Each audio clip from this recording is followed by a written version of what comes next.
droite, il le fit lever. Au même instant, ses pieds et ses chevilles devinrent fermes. D'un saut, il fut debout, il s'est mis à marcher. Il entra avec eux dans les temples, marchant, sautant et louant Dieu. Tout le monde les vit marchant et louant Dieu. Ils reconnaissaient que c'était celui qui était assis à la belle porte du temple pour demander l'aumône. Et ils furent remplis d'étonnement et de surprise au sujet de ce qui lui était arrivé. Amen. Amen. Est-ce que nous pouvons maintenant reprendre place?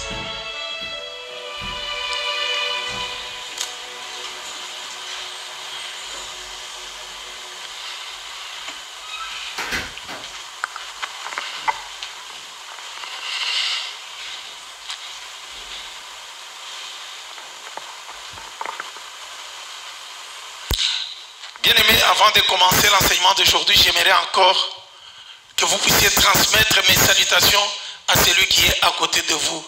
Vous lui dites que la paix du Seigneur soit avec vous. Dis-lui que maintenant, nous écoutons Dieu nous parler.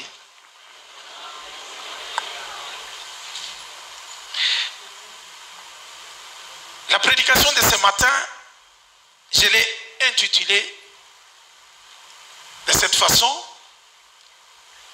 Christ agit au-delà de nos espoirs. Jésus-Christ agit au-delà de nos espoirs. Je veux dire dans ce thème que quand nous espérons quelque chose, nous-mêmes qui espérons ce que nous voyons que c'est la limite de ce que nous sommes en train de demander à Jésus, j'aimerais vous dire autrement que Jésus-Christ est capable de découvrir, de comprendre le vrai besoin qui est en toi, te donner, faire au-delà de ce que toi tu demandes. Alléluia. Quelqu'un peut dire Amen très bien.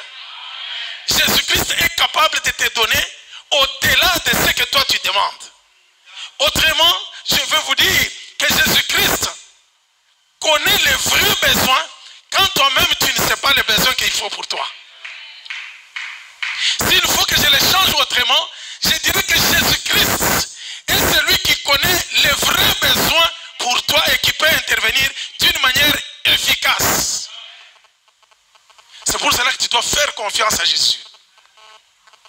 La Bible nous dit: le secours de l'homme n'est que vanité, mais avec Dieu, nous ferons des exploits. Alléluia. Alléluia. J'aimerais qu'on aille pas à pas dans ces textes pour un tout petit peu chercher à comprendre. Je sais que c'est un texte que nous connaissons très bien. Nous avons entendu beaucoup de prédications sur ça, mais aujourd'hui j'aimerais aussi que nous puissions avoir encore quelque chose de plus que le Seigneur veut nous parler. La parole de Dieu est une source intarissable de bénédiction.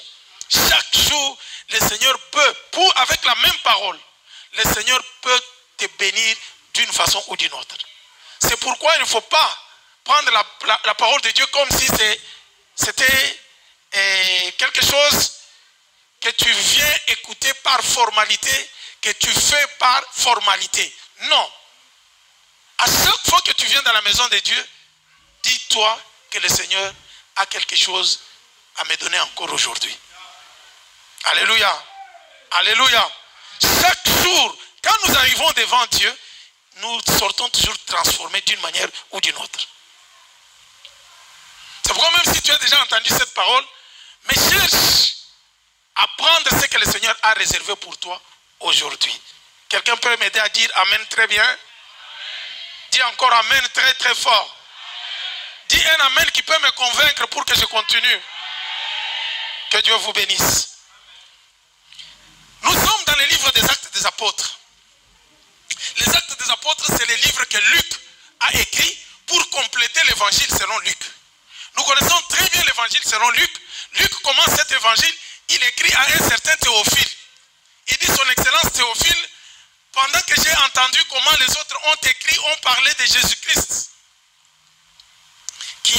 sur la terre ont raconté la vie de Jésus sur la terre, moi aussi, après avoir entendu ça, j'ai mené des recherches, je suis allé auprès des témoins, j'ai fouillé dans les livres. Maintenant, je vais mettre aussi par écrit cette histoire bien fouillée, bien examinée, bien enseignée par d'autres personnes.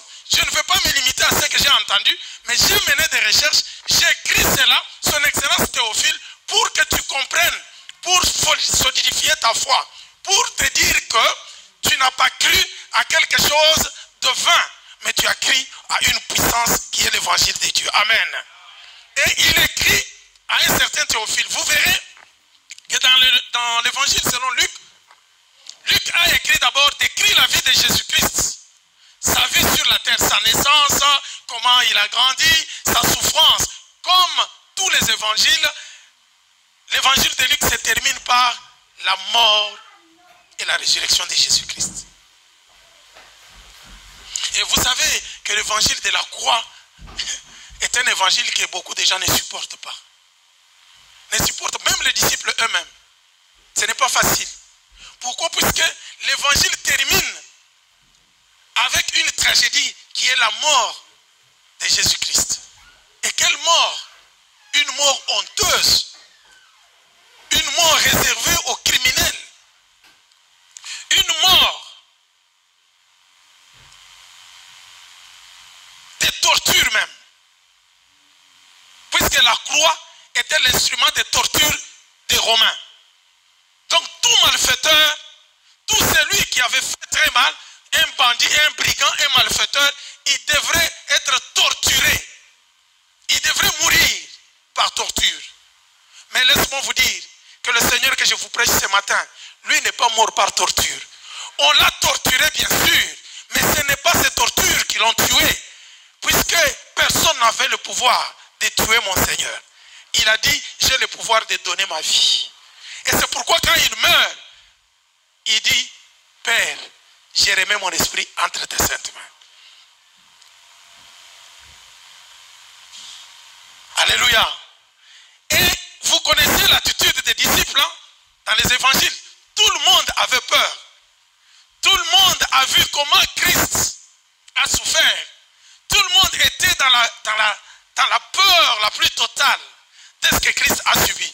Ils étaient habitués à voir un Jésus qui faisait des miracles, un Jésus qui multipliait le pain, un Jésus qui guérissait les malades. Ils ont vu Jésus ressusciter Lazare.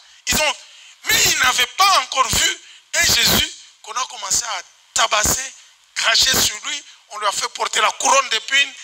Il criait et dit, Père, Père. Il dit, oh!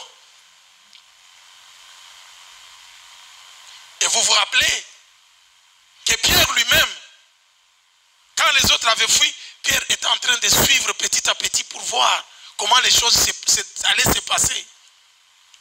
Comment le scénario allait terminer.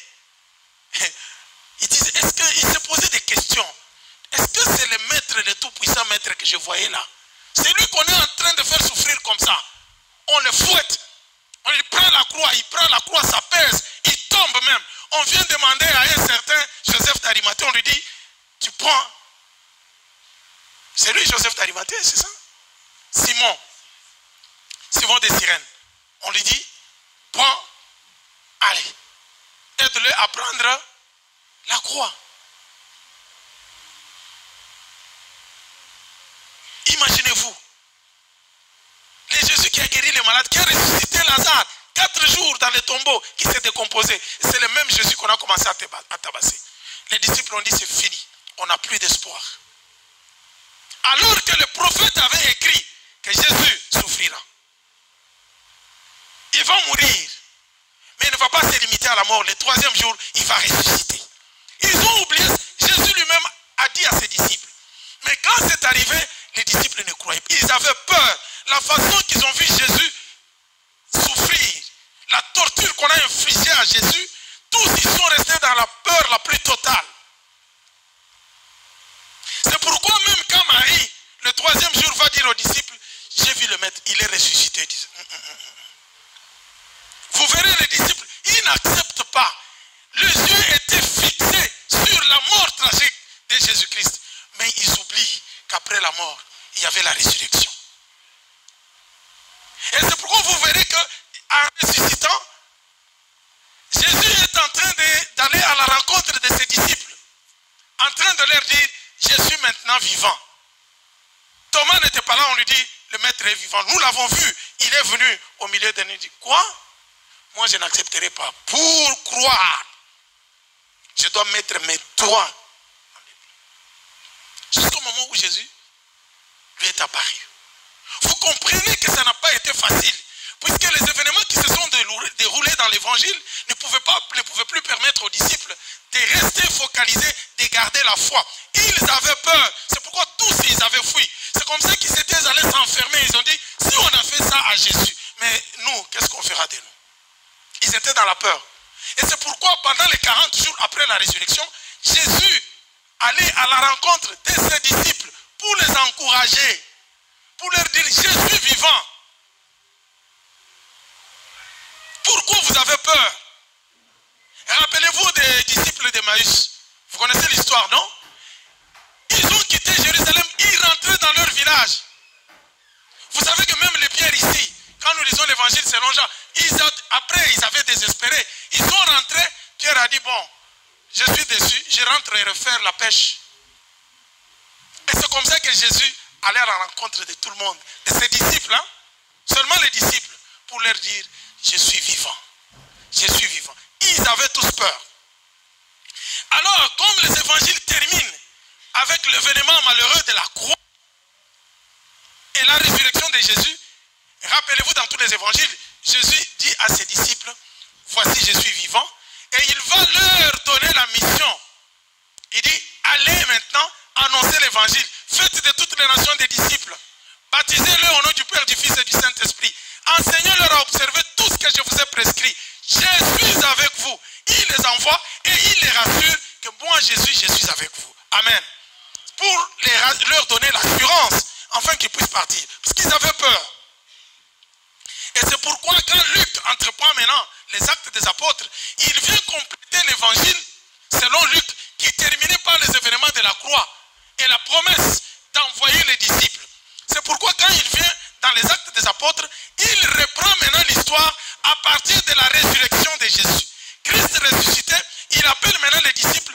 Il avait dit, vous me trouverez en Galilée. Les disciples sont allés au mont des Oliviers pour rencontrer le Seigneur. C'est là maintenant que le Seigneur arrive. Il est avec eux.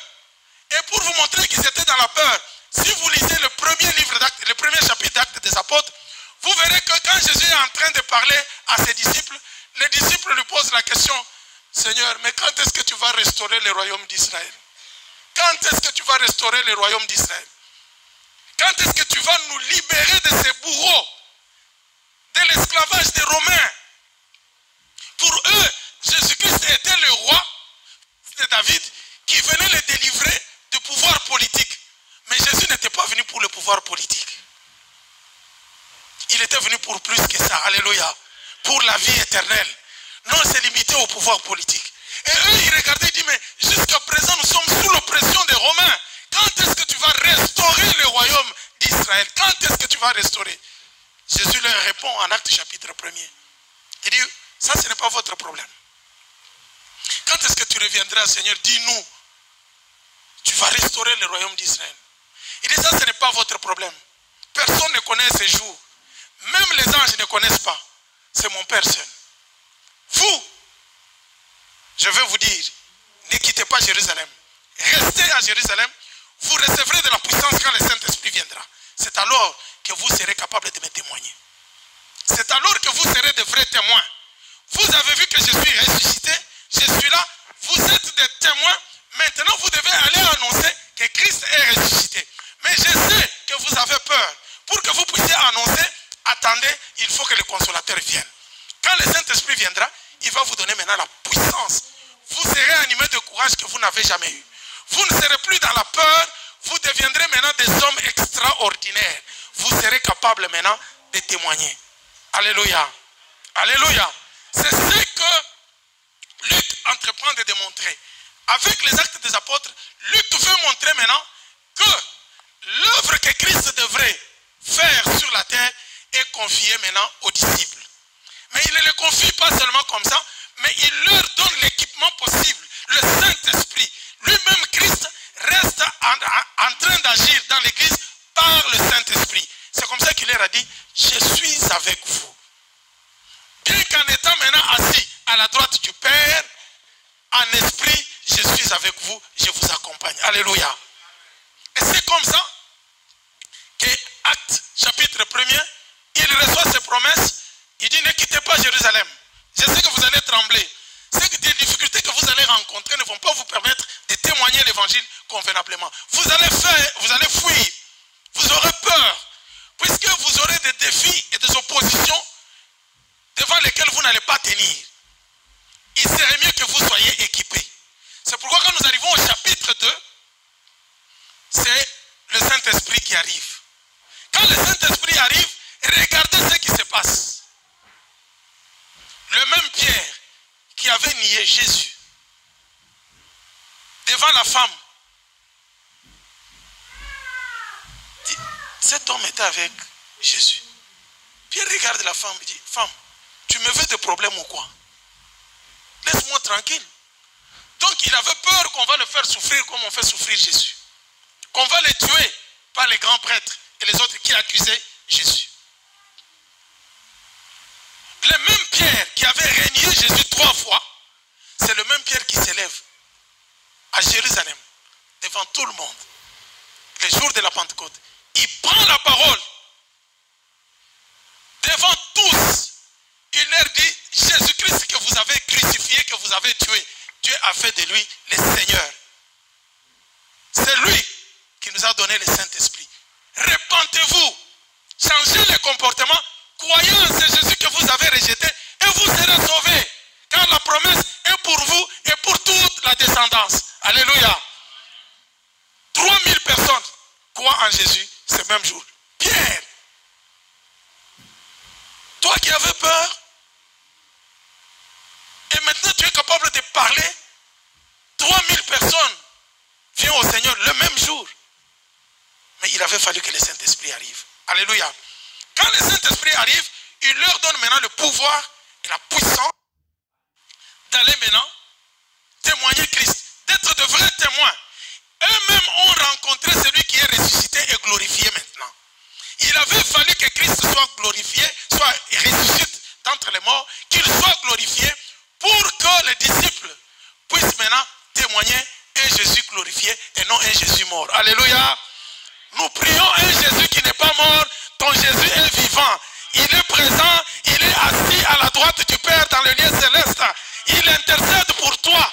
Quand le diable vient t'accuser chaque fois devant le Seigneur, Jésus dit, souviens-toi de comment j'ai souffert pour lui. Il est justifié. C'est pourquoi l'apôtre Paul pouvait dire, qui condamnera ce que Dieu a justifié lui-même? Qui peut te condamner encore? Mon frère, ma soeur, tu n'es pas dans l'erreur. Tu as cru en Jésus, tu as le salut. L'ennemi ne peut plus t'accuser. Quand il t'accuse, sache très bien que le sang de Jésus crie pardon, pardon, pardon. Quand Dieu regarde le sang de Jésus, il ne voit plus nos péchés. Alléluia. C'est pourquoi Jean-Baptiste pouvait dire, voici l'agneau de Dieu qui ôte les péchés du monde. Ôter les péchés, c'est différent de couvrir les péchés. Alléluia. C'est-à-dire, on enlève le péché. Quand Dieu te regarde, c'est pour cela que Paul pouvait appeler les gens de l'église de Corinthe, l'église où il y avait l'impudicité à ciel ouvert, où il y avait des jalousies, où il y avait des concurrences de dons spirituels. Il dit, à vous les saints qui êtes à Corinthe. Oh, les saints, bien-aimés, l'église de Dieu est lavée et sanctifiée par le sang de Jésus. Je t'informe que tu es lavé, purifié et sanctifié par le Jésus. Je veux dire à quelqu'un que si on a parlé du mal de toi, on a prononcé des malédictions, toute malédiction prononcée contre toi, c'est nul et sans effet au nom de Jésus-Christ. Je te dis que Jésus-Christ est mort à la croix, nu. Il a pris toute la bénédiction pour que toi tu deviennes bénédiction. Alléluia. C'est de toi que je parle. C'est de tes privilèges que je parle. C'est pas pour quelqu'un d'autre. Tu me regardes comme ça, tu crois que je parle à quelqu'un d'autre. Ou tu regardes à ton voisin. Ce travail a été accompli à la croix pour toi. Je croyais que tu allais dire Amen très bien. Ah. On vous a forcé ici de danser, de prier. Même pour la bénédiction, on vous force de prendre. Si je dis ici, bon, j'ai 100 000 $, je distribue, que chacun vienne prendre. Vous verrez. Alléluia. Mais la parole de Dieu, je vous dis, il y a une puissance dans la parole. La sagesse de Dieu, c'est de cacher les choses.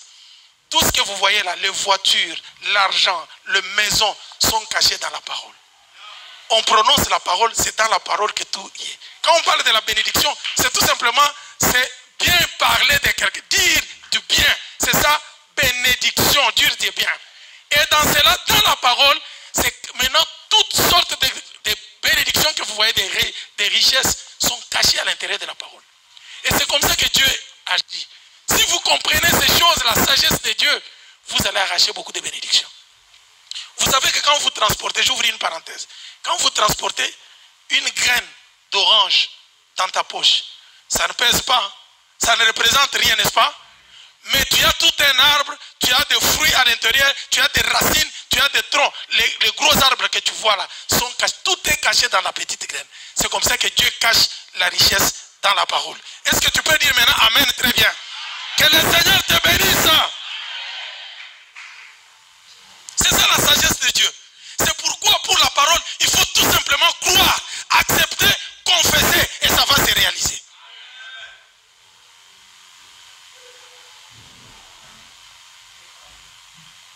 Et Luc nous parle maintenant de Jésus qui envoie les disciples. Ces gens qui ont rencontré le Seigneur, les ressuscités, ils partent maintenant. Ils reçoivent le Saint-Esprit. Au chapitre 2, ils reçoivent le Saint-Esprit. Le chapitre 3, au premier verset, c'est là qu'on commence cette histoire. Ils allaient dans la maison de la prière. Ils allaient prier. Puisqu'ils n'avaient pas encore abandonné leur milieu juif où on faisait la prière presque 5 ou 6 fois par jour.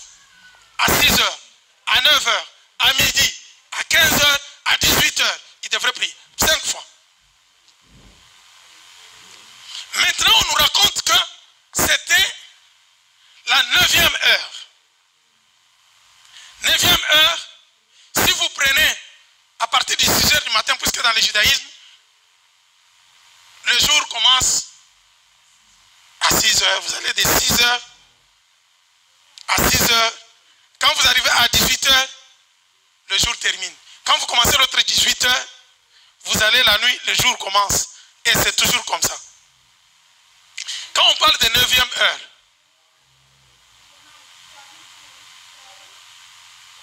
ici on parle de 9e heure. Mais quand vous lisez dans d'autres versions, là on a traduit très bien, on dit que c'était à 3 heures de l'après-midi, à 15 heures. C'est qu'ils ont prié à 6 heures, ils ont prié à 9 heures, ils ont prié à midi et ils prient à 15 heures. Et dans le judaïsme, la prière de 15 heures, c'était l'unique prière, l'unique moment de prière où on ne faisait pas les sacrifices de pardon des péchés. Pendant tous ces temps de prière, les sacrificateurs et les autres qui étaient là devraient faire les sacrifices pour les demandes de pardon. Mais c'est la prière de 3 heures du soir où on ne faisait pas ces sacrifices.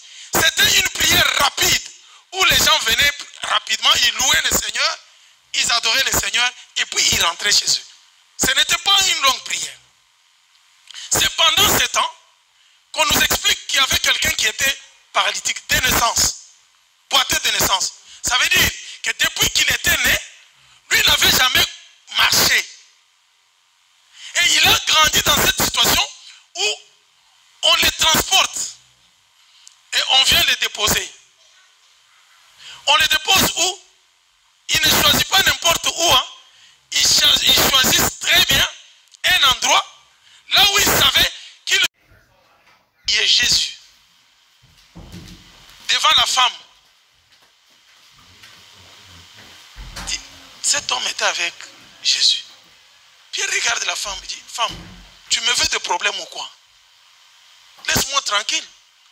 Donc il avait peur qu'on va le faire souffrir comme on fait souffrir Jésus. Qu'on va le tuer par les grands prêtres et les autres qui accusaient Jésus. Le même Pierre qui avait régné Jésus 3 fois, c'est le même Pierre qui s'élève à Jérusalem, devant tout le monde, le jour de la Pentecôte. Il prend la parole devant tous. Il leur dit, Jésus-Christ que vous avez crucifié, que vous avez tué, Dieu a fait de lui le Seigneur. C'est lui qui nous a donné le Saint-Esprit.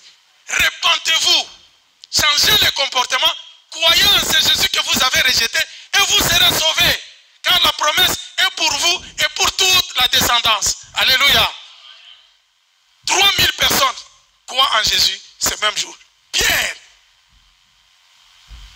toi qui avais peur, et maintenant tu es capable de parler, 3000 personnes viennent au Seigneur le même jour. Mais il avait fallu que le Saint-Esprit arrive. Alléluia. Quand le Saint-Esprit arrive, il leur donne maintenant le pouvoir et la puissance d'aller maintenant témoigner Christ, d'être de vrais témoins. Eux-mêmes ont rencontré celui qui est ressuscité et glorifié maintenant. Il avait fallu que Christ soit glorifié, soit ressuscité d'entre les morts, qu'il soit glorifié pour que les disciples puissent maintenant témoigner un Jésus glorifié et non un Jésus mort. Alléluia. Nous prions un Jésus qui n'est pas mort. Ton Jésus est vivant. Il est présent. Il est assis à la droite du Père dans le lieu céleste.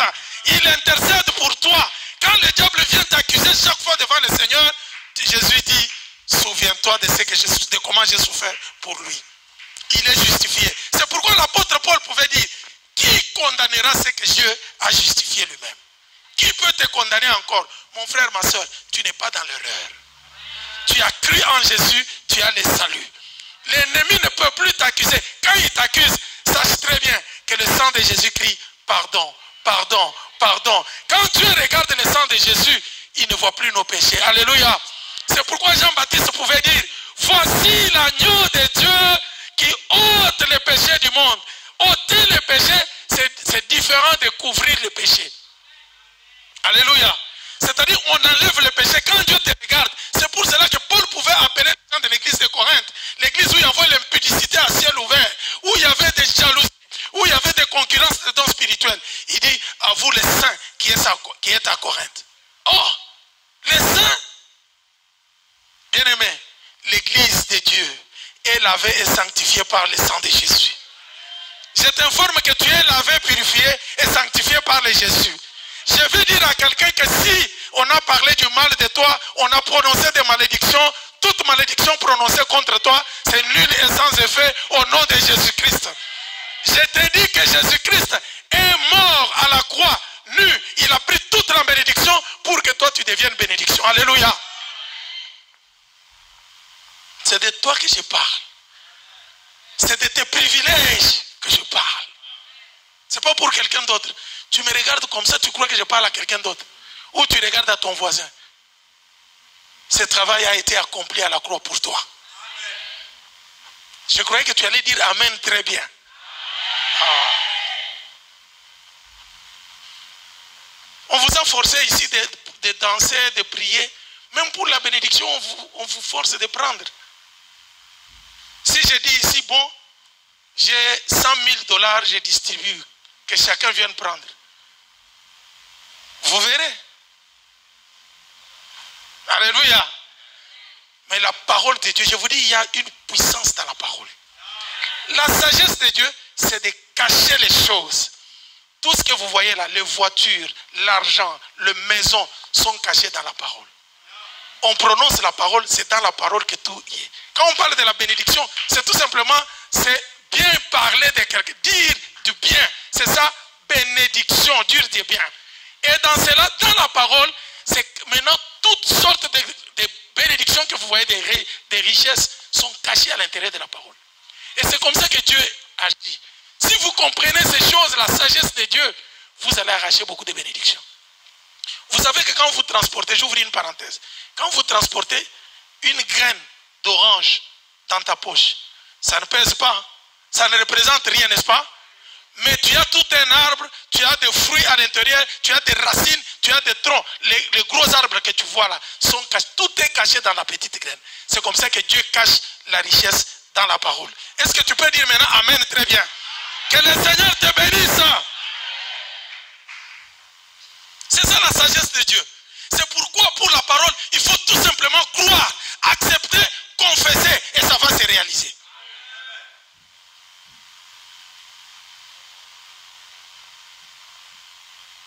Et Luc nous parle maintenant de Jésus qui envoie les disciples. Ces gens qui ont rencontré le Seigneur, les ressuscités, ils partent maintenant. Ils reçoivent le Saint-Esprit. Au chapitre 2, ils reçoivent le Saint-Esprit. Le chapitre 3, au premier verset, c'est là qu'on commence cette histoire. Ils allaient dans la maison de la prière. Ils allaient prier. Puisqu'ils n'avaient pas encore abandonné leur milieu juif où on faisait la prière presque 5 ou 6 fois par jour. À 6 heures, à 9 heures, à midi, à 15 heures, à 18 heures. Ils devraient prier 5 fois. Maintenant, on nous raconte que c'était la 9e heure.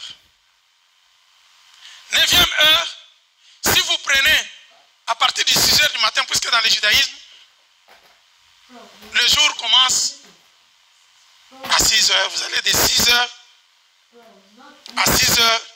Quand vous arrivez à 18 heures, le jour termine. Quand vous commencez l'autre 18 heures, vous allez la nuit, le jour commence. Et c'est toujours comme ça. Quand on parle de 9e heure,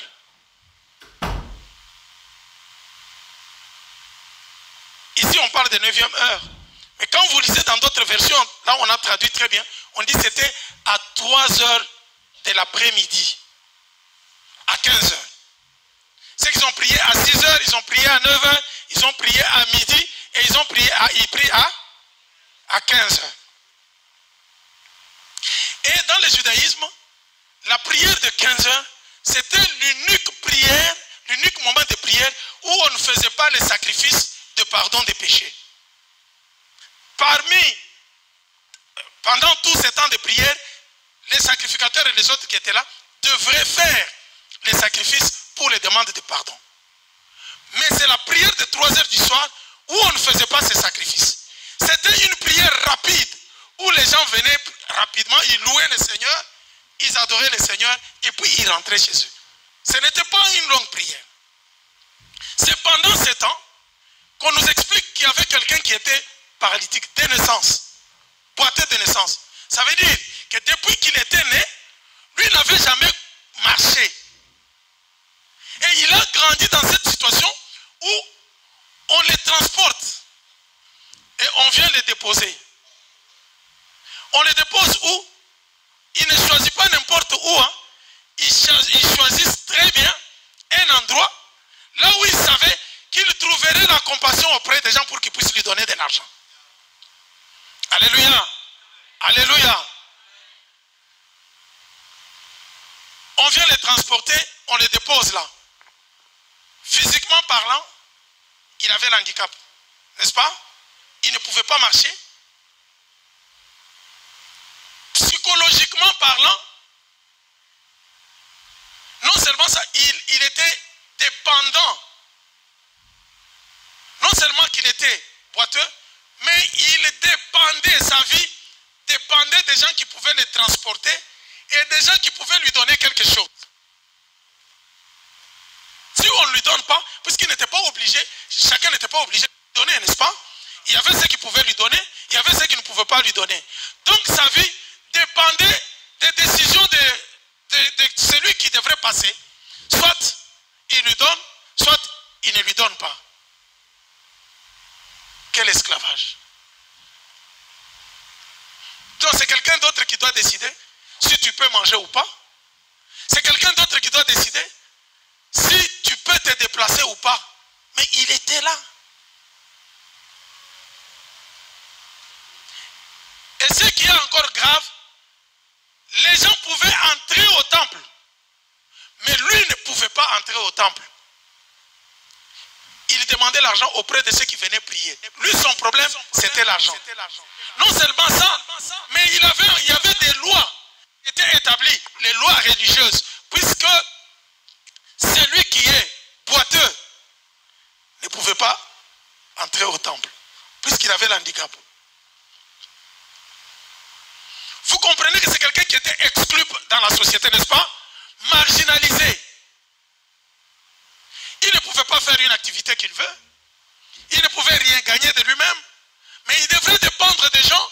Et non seulement ça, il n'avait même pas le droit d'entrer dans les temples pour prier, puisque les lois l'interdisaient, il était impur. Il ne pouvait pas entrer pour prier. Et c'est ce qui fait que le monsieur était bloqué dehors, en train d'étendre toujours la main. Religieusement parlant, bloqué. Socialement parlant, bloqué. Physiquement parlant, bloqué.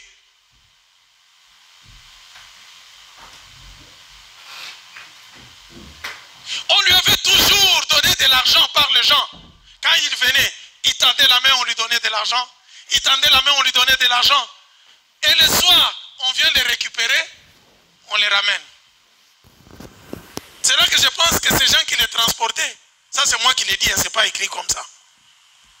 C'est là que je suis en train de penser que les gens qui les transportaient ne le faisaient pas pour rien.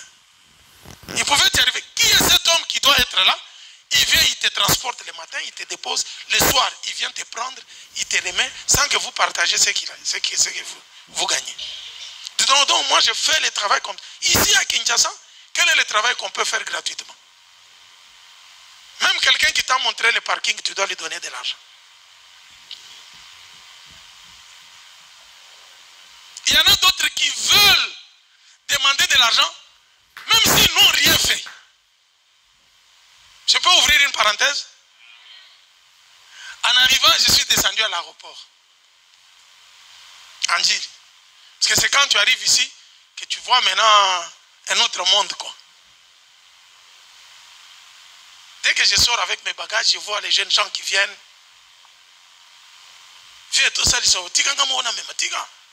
Et dès que tu atterris là, tu arrives, quand vous sortez, il vient avec les chariots. Quand il te donne les chariots, si tu as déjà pris les chariots, c'est déjà une dette.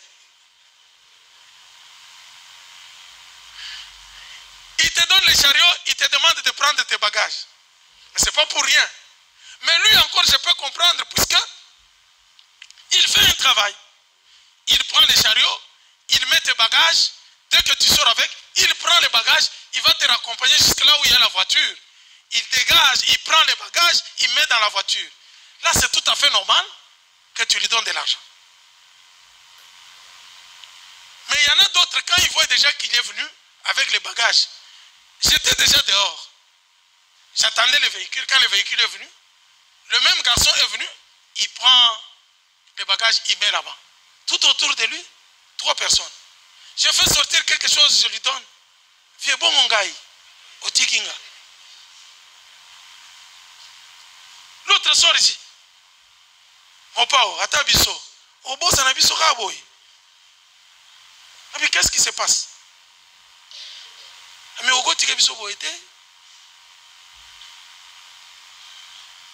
C'est les gars, je dis, mais qu'est-ce qui se passe? Donc quand vous voyez quelqu'un, si vous n'avez rien fait, vous venez demander l'argent.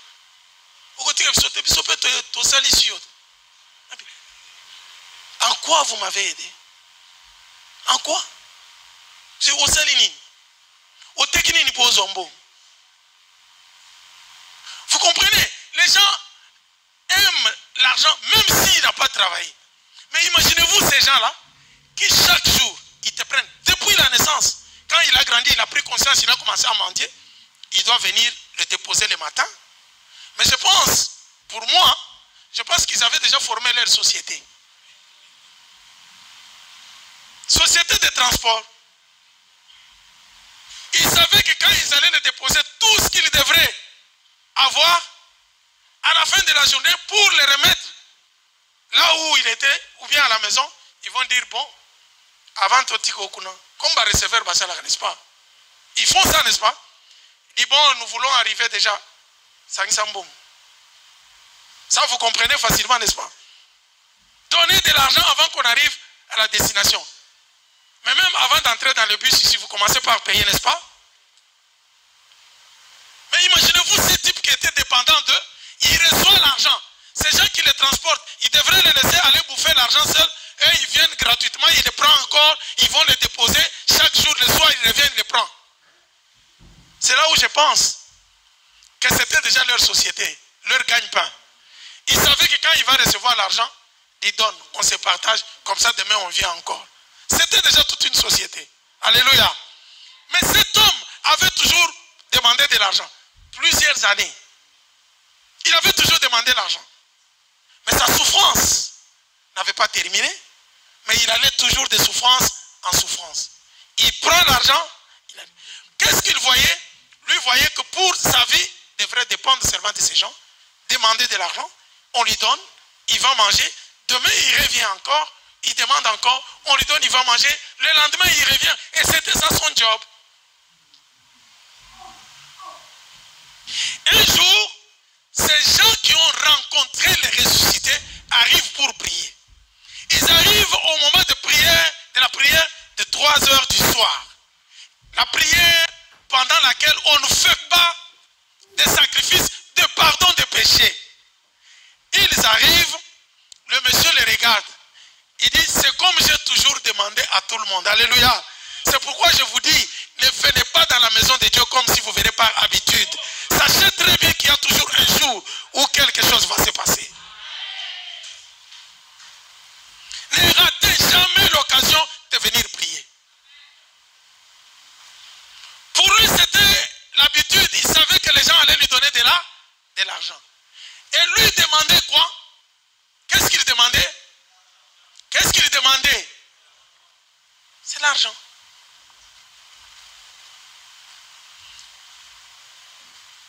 On lui a toujours donné l'argent. Mais il va maintenant, ces jours-là, à cette heure-là, à ce moment-là, il va rencontrer 2 personnes. Ces 2 personnes marquent leur différence avec les autres qui ont toujours donné l'argent. Ces 2 personnes sont les gens qui ont rencontré les ressuscités. Ces 2 personnes, ce sont les gens à qui les ressuscités ont donné le pouvoir d'aller annoncer maintenant l'évangile. Ces 2 personnes sont des gens que le Seigneur lui-même a chargé de mission pour sauver l'humanité. Ils arrivent pour prier. Le monsieur regarde comme d'habitude. Je vais demander l'argent comme j'ai toujours demandé. Il regarde Pierre et Jean dans la main. Donnez-moi de l'argent. Ils arrivent, ils les regardent.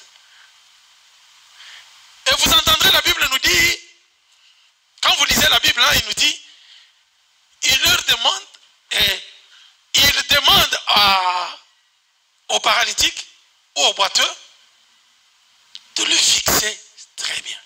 Il dit, regarde-nous. Regarde très bien nos visages. Regarde-nous, nous voulons voir.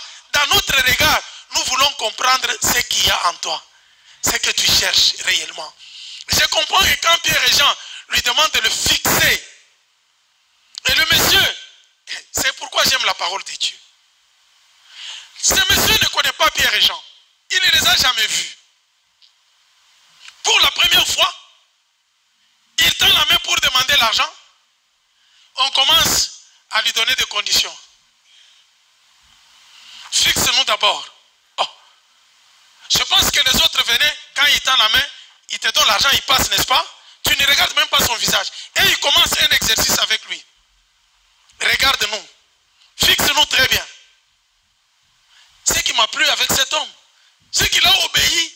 Il obéit sans contester. Il le fixe. Puisque pour lui, si je ne fais pas ce qu'ils font et ce qu'ils me demandent ici, je n'aurai pas d'argent. Vous comprenez la dépendance? La dépendance entraîne l'obéissance. Les gens de qui tu dépends, vous savez qu'il y a l'expression qui dit, la main qui te donne finit par te dominer. C'est la main qui te donne qui te domine. Alléluia. C'est pourquoi Jésus-Christ ne veut pas que nous soyons des dépendants. Pour lui, il dit, il y a plus de bonheur à donner que recevoir. Alléluia.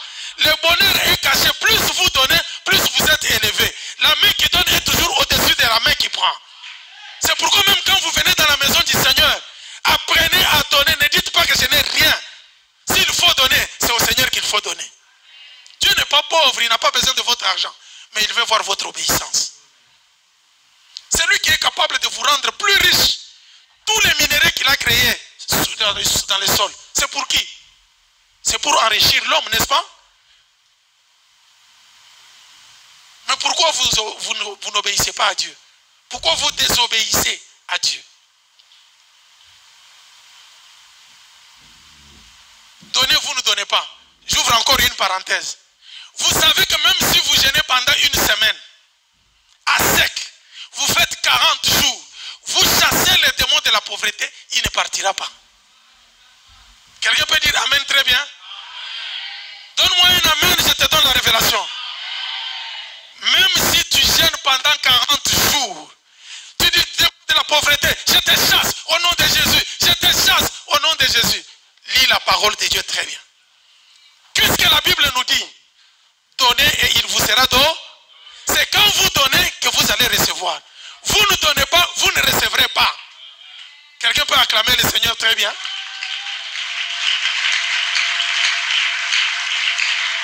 C'est pourquoi il faut donner. Apprenez à donner à Dieu. Avec Dieu, c'est un autre système. Il y a des gens qui ont joué aux dames ici, n'est-ce pas? Vous connaissez qui perd gagne, c'est ça? Tu donnes tes enfants, quand on te bouffe, c'est toi qui es gagnant. Je ne dis pas qu'on doit vous appauvrir, puisque les gens vont vous dire, les pasteurs sont là en train d'escroquer les gens. Nous, on n'escroque pas les gens. On veut que vous soyez bénis. C'est Dieu qui vous donne même la vie éternelle.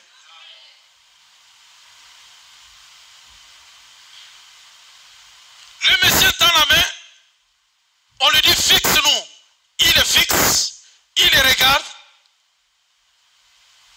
En fixant, Pierre et Jean regardent. Je comprends qu'après avoir reçu le Saint-Esprit, ceux qui ont rencontré le ressuscité, en fixant très bien, le Saint-Esprit a commencé à leur parler. Cet homme a toujours eu l'argent. Maintenant, cette vie est une vie de dépendance totale.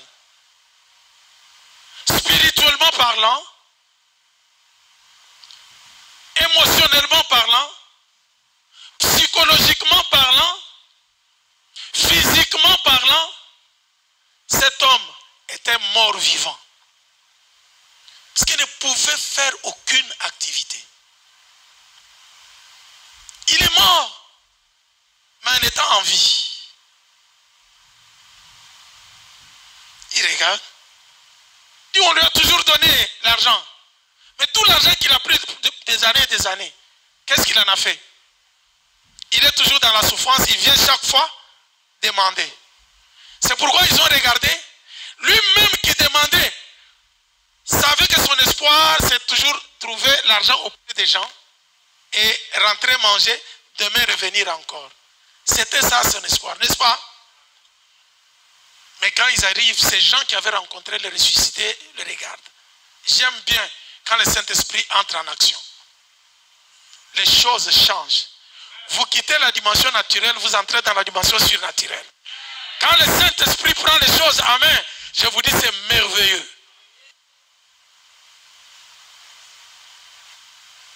J'ai compris que le Messie était déçu quand les paroles sont sorties de la bouche de Pierre. Il s'attendait à avoir l'argent. La première phrase qui sort, je n'ai ni or, ni argent. Ah. Mais le Messie n'avait jamais demandé de l'or. Lui, il demandait de l'argent, n'est-ce pas? Mais Pierre lui parle de l'or en montrant le symbole de toute la richesse du monde. Je n'ai ni or, ni argent. Donc, que ce soit de l'or, que ce soit de l'argent, toute la richesse de ce monde que tu peux avoir, cette richesse ne peut pas transformer ta vie, ne peut pas changer ta vie. Je n'ai ni or, ni argent. Je pense que le monsieur pouvait être découragé pour ne plus les regarder et dire, bon, si vous n'avez ni or ni argent, qu'est-ce que vous voulez? Passez. Mais il est resté fixe, attendant encore. Pierre enchaîne. Mais ce que j'ai, moi j'ai ce qui dépasse l'or et l'argent. Ce que j'ai, je te le donne. Et c'est comme ça qu'il lui dit, au nom de Jésus-Christ de Nazareth, lève-toi et marche. Et la Bible me dit que l'homme ne s'est pas levé directement. Il reste en train de regarder.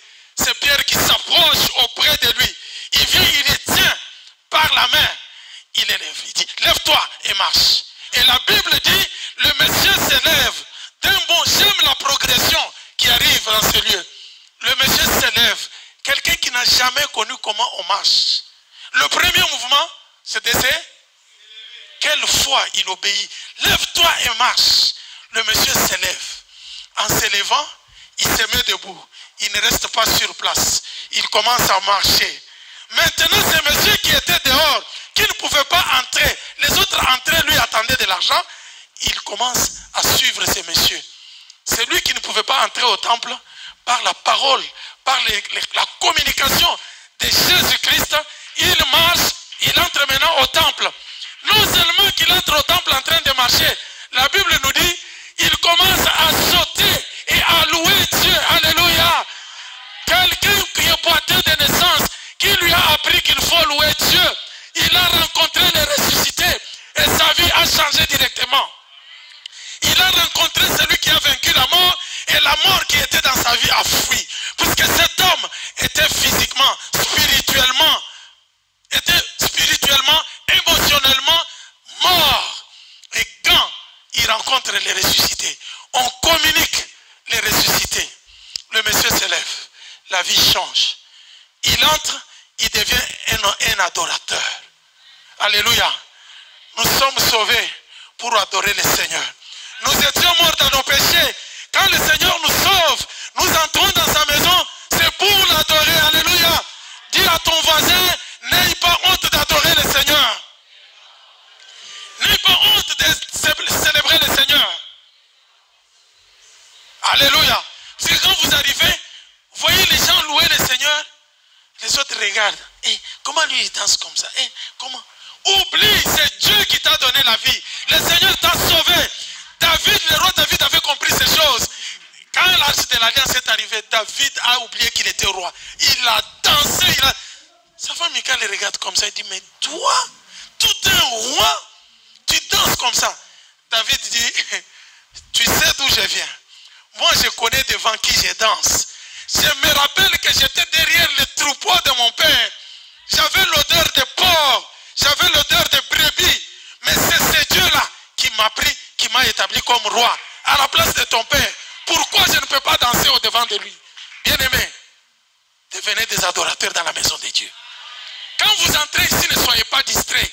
Chantez, louez le Seigneur, dansez. Oubliez tout ce que vous avez comme titre. Alléluia. Alléluia. Oubliez vos diplômes. Sachez que vous êtes devant le roi des rois.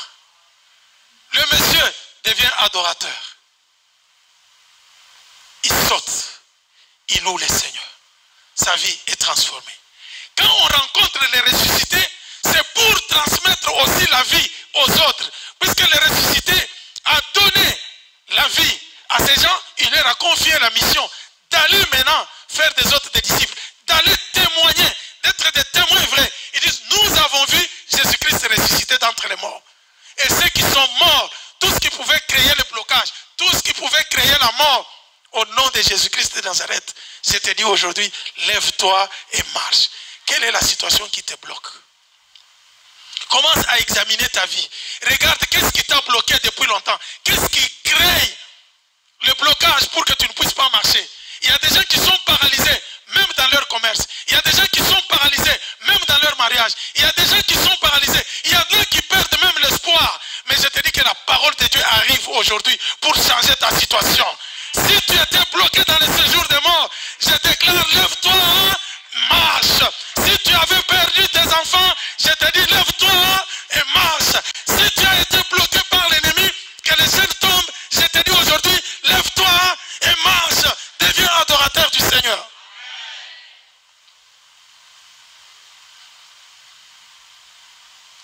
On ne nous demande pas autre chose, si ce n'est que de croire. Acceptez cette parole. Dis, la parole est à moi. Je l'accepte. Et ce qu'on prononce là, c'est pour moi. Je le déclare. Et quand tu déclares, cela va arriver. Alléluia. L'apôtre Paul écrivant aux Romains, ça doit être Romains chapitre 10, verset 10. C'est verset 9 et verset 10. C'est en croyant du cœur qu'on parvient à la justice.